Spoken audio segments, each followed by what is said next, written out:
Hey there, folks. So, today I wanted to talk to you about one of my personal core values and why that is so important when it comes to writing a book, and why I believe it is important, if that's a goal of yours, to write a book. And even if you haven't really thought about it, one of my biggest things in this era that we're in is that everything is so temporary.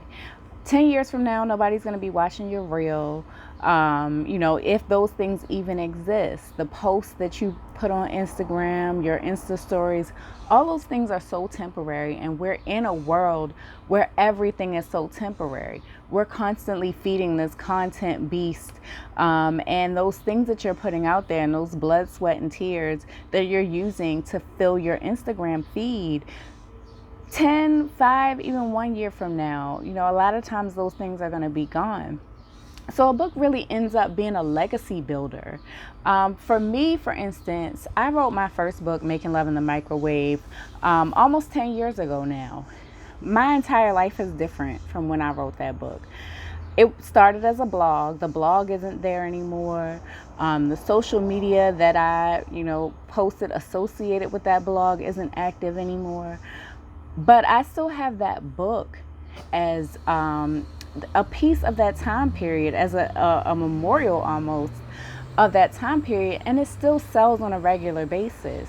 Even if it's just a handful of copies a month, there are people all year long who are reading something that I wrote 10 years ago that there's really no other evidence of than this book, that are reading my words and learning from, hopefully, the things that I had to share at that time.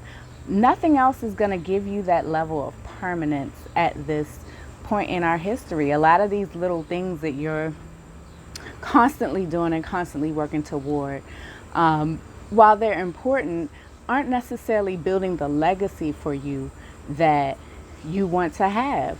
There are books, like one of my favorite books is The Science of Getting Rich. That book was written in like the 1800s.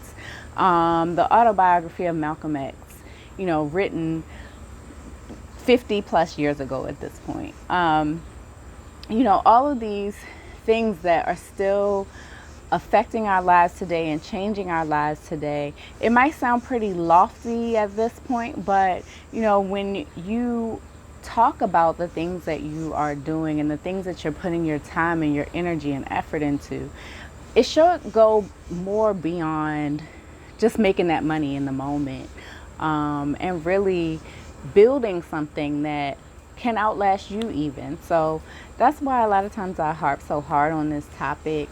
Why I feel like, it's not for everybody, but if it is something that you're interested in, that you should really consider doing it, especially now when, again, it's like everything's a reel, everything's a post, everything's a story.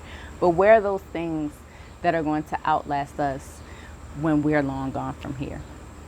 So that's what I wanted to talk to you about today, and I'll talk to you again soon.